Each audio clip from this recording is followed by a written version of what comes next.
அம்மாவின் எண்ணங்களை நிறைவேற்றக்கூடிய கழக கொடி என்பதால் வழிநெடுகிலும் திண்டிவனம் நகர் பகுதி முழுவதிலுமாகவே கழக கொடி பட்டொலி வீசி பறக்கின்றது. ஒவ்வொரு பகுதியிலும் இருக்கக்கூடிய தொண்டர்கள் இந்த கழக கொடியை பார்த்து உற்சாகம் அடைந்து வரக்கூடிய காட்சிகளையும் கூட நம்மால் பார்க்க முடிகிறது.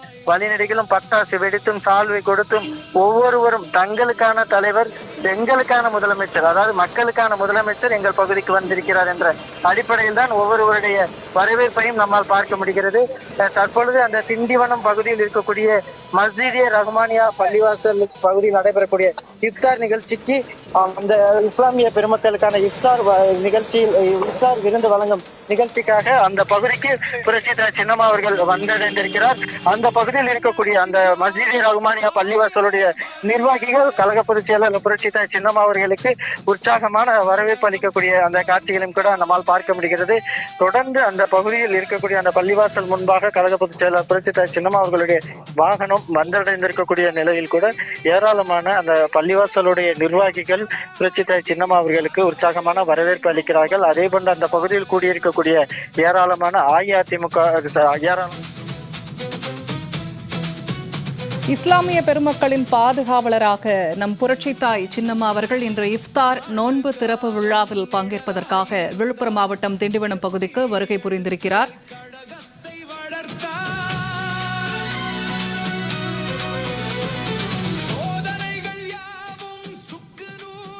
இஸ்லாமிய பெருமக்களின் பாதுகாவலராக விளங்கிய நம் புரட்சி தலைவி அம்மா அவர்கள் ஒவ்வொரு ஆண்டும் இஃப்தார் நோன்பு திறப்பு நிகழ்ச்சியை சிறப்பாக நடத்தி வந்தார்கள்.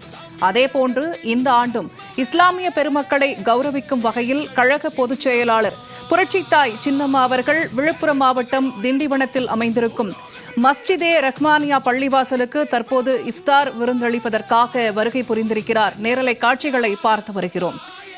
அப்பகுதிக்கு வருகை புரிந்த புரட்சித்தாய் சின்னம்மா அவர்களுக்கு உற்சாகமான வரவேற்பு கொடுக்கப்பட்டு வருகிறது. பள்ளிவாசல் சார்பாக நேரலையாக நாம் பார்த்து வருகிறோம்.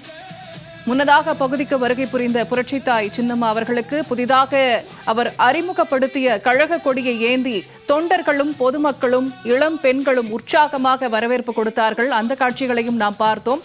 அவர்களின் வரவேற்பை தனது வாகனத்திலிருந்து வெளியே வந்து புரட்சித்தாய் சின்னம்மா அவர்கள் ஏற்றுக்கொண்டார்கள். தற்போது அவர் பள்ளிவாசல் பகுதிக்கு வருகை புரிந்திருக்கிறார். நேரலையாக பார்த்து வருகிறோம்.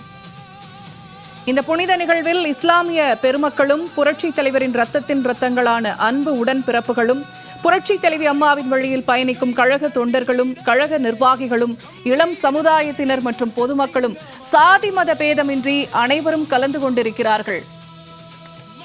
மதசார்பற்ற கொள்கைகளை தொடர்ந்து பின்பற்றுவதோடு மட்டுமல்லாமல் சிறுபான்மையினரின் நலன் காத்திடும் புரட்சித்தாய் சின்னம்மா அவர்கள் தற்போது விழுப்புரம் மாவட்டம் திண்டிவனம் பகுதியில் இருக்கக்கூடிய மஸ்ஜிதே ரஹ்மானியா பள்ளிவாசலுக்கு வருகை புரிந்திருக்கிறார். இன்னும் சற்று நேரத்தில் இஃப்தார் விருந்தளிக்கும் நிகழ்வு நடைபெற இருக்கிறது. பிறை கண்டு பெருமகிழ்ச்சி கொண்டு ஈகையையும் நட்பையும் இவ்வுலகிற்கு போதிக்கும் புனித ரமலான் திருநாளை கொண்டாடும் விதமாக தற்போது திண்டிவனம் பகுதியில் இருக்கக்கூடிய மஸ்ஜிதே ரஹ்மானியா பள்ளிவாசலுக்கு புரட்சித்தாய் சின்னம்மா அவர்கள் வருகை புரிந்திருக்கிறார். அவருக்கு பள்ளிவாசல் நிர்வாகம் சார்பாக உற்சாக வரவேற்பு கொடுக்கப்பட்டு வருகிறது.